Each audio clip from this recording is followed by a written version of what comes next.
Hello, I'm Maria Hall Brown, and this is LA Currents, and we are quite literally next to the LA River, and there is in fact a current. I'm delighted to be joined today by the one, the only LA Urban Ecologist, Cat Superfisky. So much fun to be out here, and this is some place that you truly love. Oh, it definitely is. The river is why I moved across the country to Los Angeles, and so it's my favorite place to be. So I'm thrilled that we can be talking about urban ecology and about all the great things that Los Angeles has to offer by being in the middle of the Los Angeles River. What a better place. It's literally in the middle. All right, so what exactly is an urban ecologist, and how did Los Angeles end up with their own urban ecologist? Well, when you think about ecology, you are essentially looking at kind of the interactions between organisms and interactions between organisms and their environment. That's what an ecologist does. When you plop an ecologist that's an urban ecologist down in a city environment, you're not just looking at the plants, the animals, the water, the soil, those kind of stereotypical environmental systems and processes. You're looking at the people that are also inherently a part of that city, and the economic and the cultural and social kind of systems and processes that are also in that ecosystem, the urban ecosystem. So the job of an urban ecologist is to not only understand, again, kind of the environmental aspects of these places that we're living in, but to really figure out how is it that those things are, connected to people and to the communities of humans that are also residing in these areas. So it's a fascinating, amazing job of really looking at these large systems and being able to identify all of these different facets and connections between them. And the birds flying by. Exactly. So did they find you, or did you find them? And how did you, was this a position that you said LA needs, or was this a position that LA said we need and you said I'm here? A little bit of both, actually. Okay. So yeah, the position is 100% a new position. It was started in November of 2019 through generous funding from Councilmember Koretz out of CD5. And he has been really putting forth a lot of the ambitious kind of environmental and climate resilience and wildlife connectivity types of motions and plans. And he knew that, again, there needed to be support staff within the city of Los Angeles who were experts in those kind of subject matter. And so they actually posted first and foremost the position of a wildlife biologist. Okay. And when I read the description, I said, oh, I'm not actually a wildlife biologist, but I'm an urban ecologist, and what you guys are asking for within, to assist the city with, I actually think that it's more appropriate to have someone with my background and training. And so we had great conversations and went through the entire process, and it's been amazing to now be, on staff with the city, helping to, again, make sure that a lot of these ambitious plans and policies that we're putting forth are then actually realized, and implemented. Okay, so ambitious plans. Obviously, the LA River has been part of the ambitious plan to turn it into something other than just a big cement ditch. And obviously where we are, you can tell that it's not. But there's something, as you were saying earlier, something very special about this particular portion of the river. The river is 51 miles in total. It starts up in the San Fernando Valley, stretches all the way down to the Port of Long Beach. And so we're kind of at mile 20, 21. And this is one of the 3 soft bottom stretches of the river. And what that essentially means is that when the U.S. Army Corps of Engineers came in and concretized the river, this was a portion where the water table was actually so high to the surface of the ground that the concrete wasn't able to stick. So they were able to channelize the walls and the sides of the river. But here, as you can see, it's just water. And that has allowed then plants and animals to come and thrive like it is just a normal kind of natural riparian ecosystem. So what is here that you think is just absolutely fabulous? Oh my gosh, everything. This is one of the best places to come and see a lot of wildlife diversity. I mean, I took a 1-hour walk the last day of the City Nature Challenge along this portion of the river, and was able to catalog probably over 20 different species just in a really quick, lunch hour kind of jaunt up and down. And it's amazing to be able to see. I mean, we've got a white egret that's flying over here. It's a little distracting. Family of mallard ducks over there. There's tons of black-necked stilts. There's osprey that come around. So to me, the fact that I can get up out of my house, which I live just a couple blocks that way.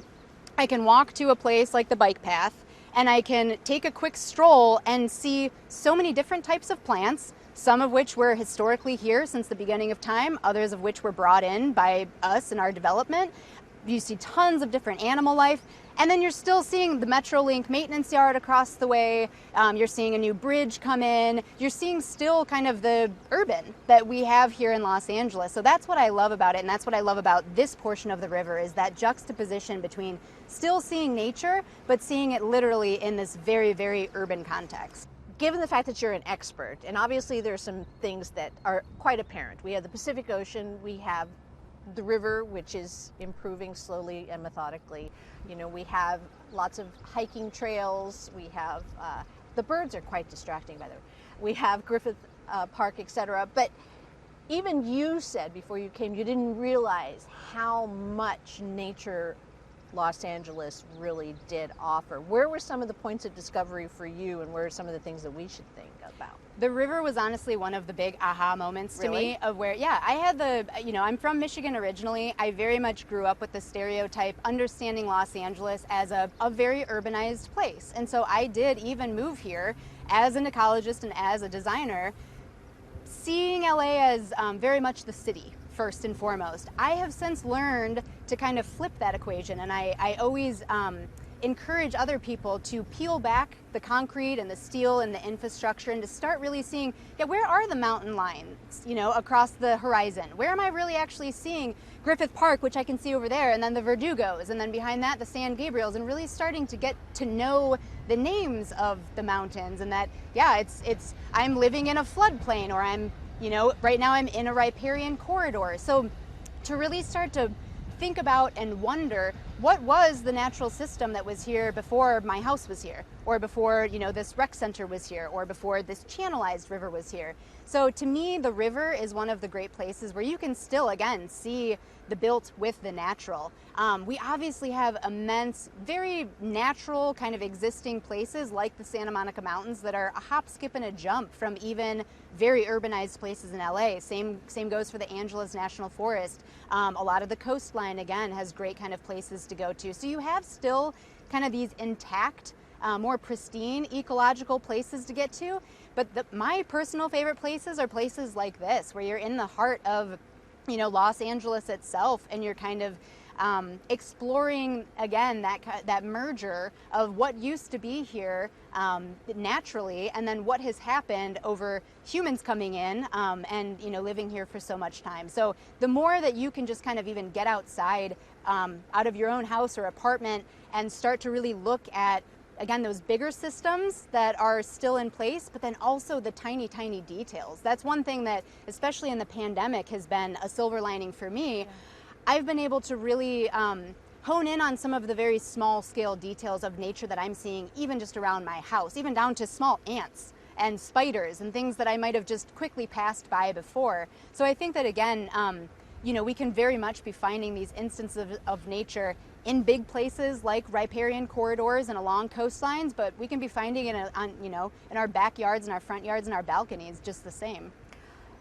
So this wasn't created, this cemented channel wasn't created just as a lark. I mean, it was definitely flood abatement, etc. Yep. And now there is a call and actions and plans and all kinds of things to alter that. So what should be done, what can be done, and what is being done? It's a very loaded question, and we could have an entire, we could spend all day here by yes. the river.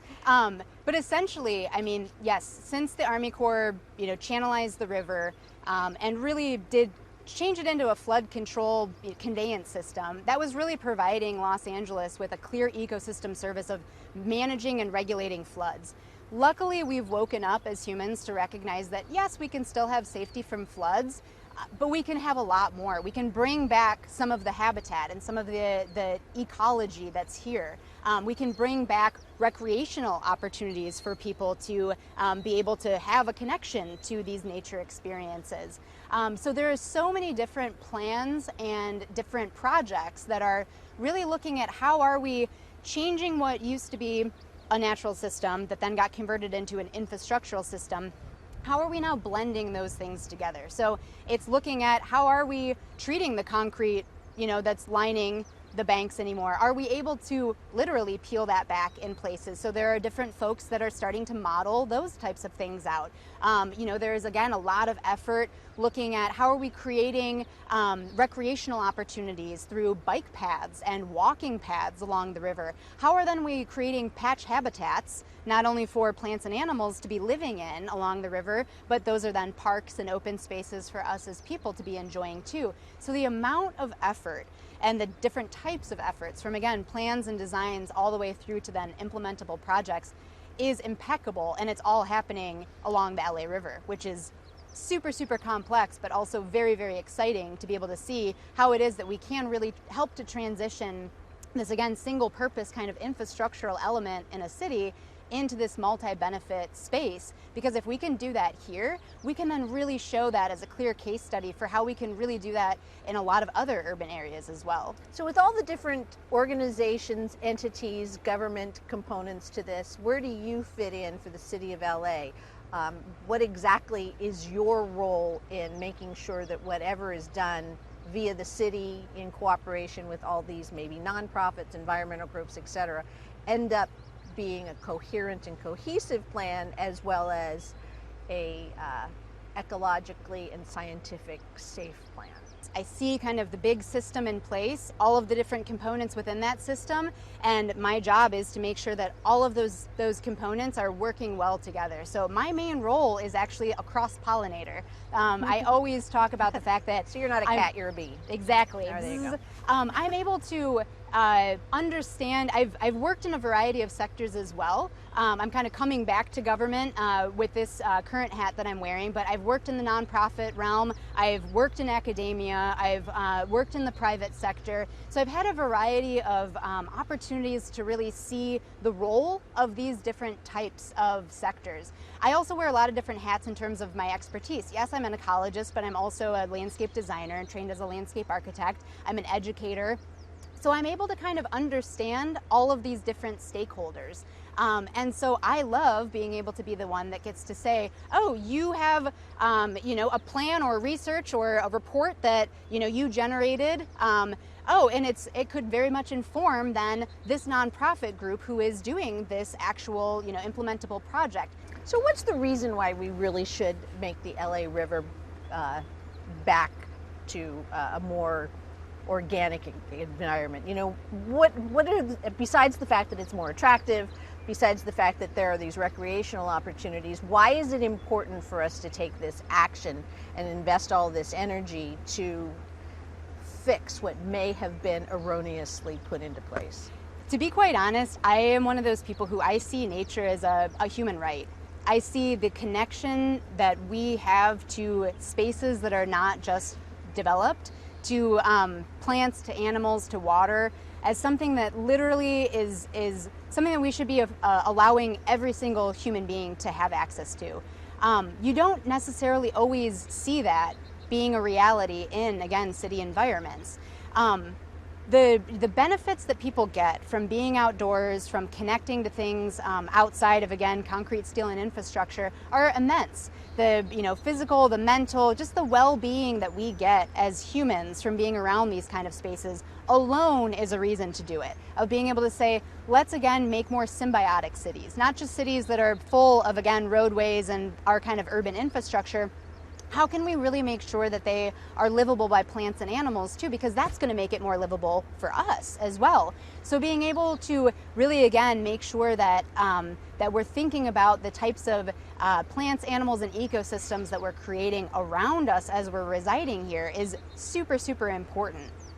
Are there specific creatures, and I'm thinking of birds in particular, that are only here, that are rare, because I've seen a few birds that you've pointed out to me before we sat down that I have not seen before, and I happen to be someone who pays attention to birds. I don't call myself a bird watcher, but I do pay attention.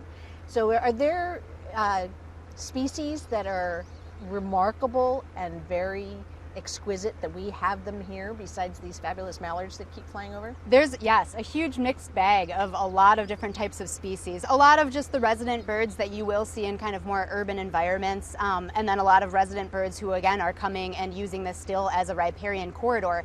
Then there's some interesting, especially in this area, we're in close proximity to Chinatown, and oftentimes people liberate Muscovy ducks or other kind of geese and things like that from the shops in Chinatown, and they'll come and they'll dump them in the river. So you will see kind of these very unique types of bird species that are not even flying in. They're being, brought in by people. And then if you go actually a little bit further down into more of the southern portion of the river, that's actually one of the best flyover habitats for a lot of migratory shorebirds. You see that we have this kind of concrete slab underneath of us, and there's a little bit of water that's able to kind of pool up in areas, and what grows there perfectly is then algae.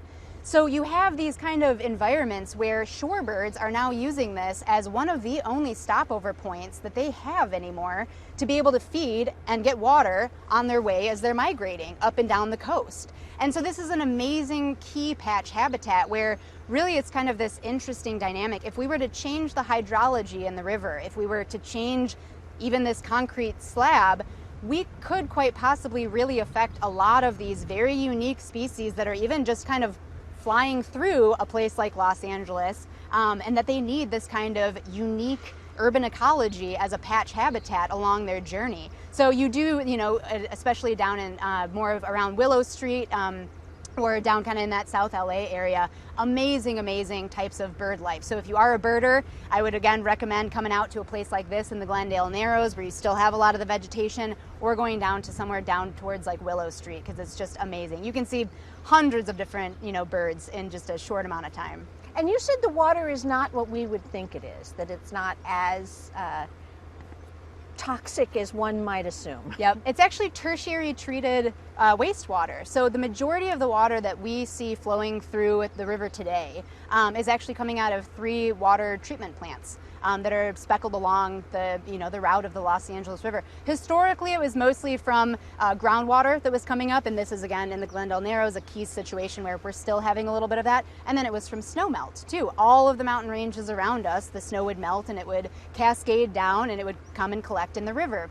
Now we're again seeing it that it's mostly either runoff that's coming from our urbanized development and impervious surfaces, or it's coming from these wastewater treatment plants. And so since a lot of that is coming through that mechanism, it's actually treated 3 times, so it's just a titch below drinking quality. What? And so it's actually fairly good. So when we see storm events... Well, you're not recommending that necessarily. I'm not recommending drinking it, but you can actually... Friends of the Los Angeles River has done quite a good job of doing fish studies along the way as well. And you can find these online, and it shows them the toxicity levels of certain types of contaminants, and most of even the fish species are safe. And so you do see anglers down here and fisher people who are able to still use the river as a key provisioning resource for us as humans, as a, it's a main area to have sustenance. So along with the natural elements, that the water and the fowl and the creatures and everything, there's the plant life, and you have determined that there's a need to actually grow the plant life that should be around. So you have Grow LA. Yep. What a brilliant idea, and what spurred that, and how does one find out about that? Yeah, so essentially when I moved across the country and showed up here to help revitalize the LA River, it was right at the same time that the U.S. Army Corps of Engineers came back to LA to really take another deep dive and a look at the river and say, oops, I guess we maybe messed up the ecological function a little bit. So why don't we work with you guys to figure out how do we, within an 11-mile stretch of the river, rethink how we can bring back some of those natural processes. So they looked within the Glendale Narrows, which again is where we're sitting right now. And they then, produced a plan that was proposing over 700 acres of ambitious restoration along this area. And when I looked at that, everyone was like shaking their pom-poms. They were so excited. Yes, let's finally restore all of these different spaces. I was, talking to some people, and it was like, oh my gosh, we would need millions of plants to then actually successfully implement hundreds of acres of restoration. And I wanted to make sure that that was going to be successful, that we weren't going to get to, you know, these projects and to these the restoration of the river and all of a sudden say, oh shoot, we don't have enough plants, we're just going to ship them in from, you know, who knows where. To me, I saw the opportunity to really localize that production and to have the investment and engagement of communities not have to wait until the park was open and ribbon cut, but to really be a part of the process of transforming the river and transforming Los Angeles by being a part of it. So I, you know, worked with a variety of different people to kind of conceive of this concept of how do we not only increase the native plant material being produced locally here by looking at vacant, underutilized land, being able to repurpose that into a native plant nursery, being able to collaborate with the other existing native plant nurseries that are already thriving in and across Los Angeles, and then be able to say, not only are we going to grow the plants, we're going to involve people in that, and we're going to help to grow people too. So we're going to invite them to be a part of educational programs and workforce development opportunities so that they can start from seed, collecting what it is that they're then going to help grow up into a mature plant in the ground, and then be able to appreciate as the tree that's giving them shade in their neighborhood pocket park. So to me, it was just a no-brainer of being able to involve people in every part of the way to then again make sure that these plans that we were putting out are essentially successfully able to be implemented. So maybe if somebody doesn't have the background that you do or the education that you do, but they do actually want to turn their life into something more ecologically friendly and more natural, what are some of the things that just regular people can do, even if they don't jump on one of the different organizations or efforts to, you know, help environments like this? So what should we be doing as just regular old folks? Well, I would say definitely like educate yourself as to what you could be potentially voting for, supporting, writing a letter about. But then there's honestly just things that you can be doing in your own life. It's either going to these spaces and supporting them by, you know, going to our public parks and these other kind of patch habitats. But then it's also what can you be doing within your own, you know, private realm, whether again you own a house or whether you even have a balcony. To me, again, another interesting thing that I learned in the pandemic was how a little change even in your own landscape can create a huge, huge impact. So I found an old saucer sled that was in a dumpster, and I made a bird bath out of it, filled it with some water, and the diversity of bird species coming to my yard by something as simple as just putting out some water in a dish for them. It's been insane. So to me, you don't have to have degrees in this stuff. You don't have to have, you know, years of work experience. You have to have the ability to be inquisitive and to be okay kind of trying things out and to be a little bit of a scientist and experimenting. Plant to plant. Put some water out, see what it is that comes to your property. Again, you can even be doing it on a balcony, and I'm sure you'll get birds like hummingbirds zooming by and things like that. So to me, it's all about what kind of small gateway thing can you do? And again, it might be as small as putting out a dish of water to see what kind of animals come, or again, going to a local plant shop and talking to the plant experts about maybe what grows well in your neighborhood and what you could try in a pot or, you know, in an in-ground planting. So there's just really so much you can do from a very, very small change within your life to then again becoming very involved in workshops and community meetings and voting certain ways, or again, you know, showing your support for large kind of plans and policies. So there's a full spectrum of how it is that people can get engaged in these kind of things and really feel as though they're being a part of, again, the transformation, because they need to be a part of it. Are you alone in your field, or are there a lot of you out there and we just happened to get you first here in Los Angeles? I'm not alone, but there are we are a budding group of urban ecologists. So there's a few other people that are in Los Angeles that term themselves urban ecologists, but it has been even just fascinating in my career thus far. And I'd mentioned again, the city had posted not an urban ecologist position. In my former life, I was working at a landscape architecture and urban design firm. Again, I was, you know, being hired in through kind of their staffing, associate project designer. I got to, again, also teach them what is an urban ecologist. So I'm kind of in that generation where it's new, and I think over the time of my career, we will start to see that urban ecologists and urban ecology is a lot more of kind of a household name.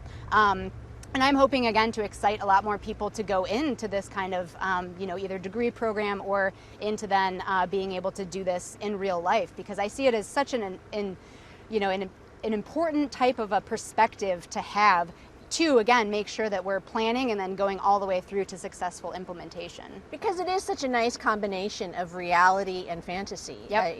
And to be able to put those two things together seems to make sense. So I was wondering, now, you don't have to tell me this, but who was your hero that made you think that this is possible? Because based on our chat beforehand, you don't necessarily come from a family that would have prompted you to go in that direction. Everybody in your world, has a lot of different career paths. Yeah, so I definitely do come from an eclectic family that we all have grown up into our own unique ducks, and I am very much more of kind of the environmentalist of the family.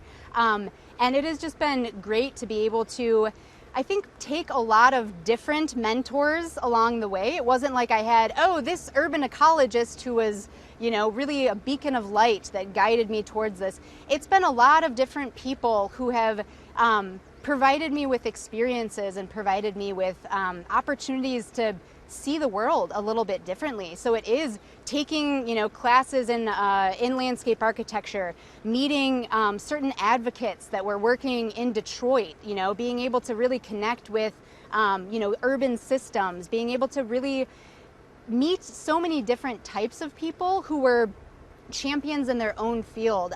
Lewis McAdams, in terms of my story of coming to Los Angeles, Lewis McAdams, who is the grandfather or father of the Los Angeles River revitalization, and one of the gentlemen who helped to start Friends of the Los Angeles River, he has continued to be kind of a main inspiration for me, contextually here, at least within Los Angeles, because he similarly kind of invented his own path. I mean, he was this environmental advocate and a poet. And he was then the one who kind of stood up and said, we need to start calling this thing a river again. It's not just a flood control space. It really needs to be a thriving ecosystem. He didn't have degrees in knowing how to start a nonprofit or in how to save a river.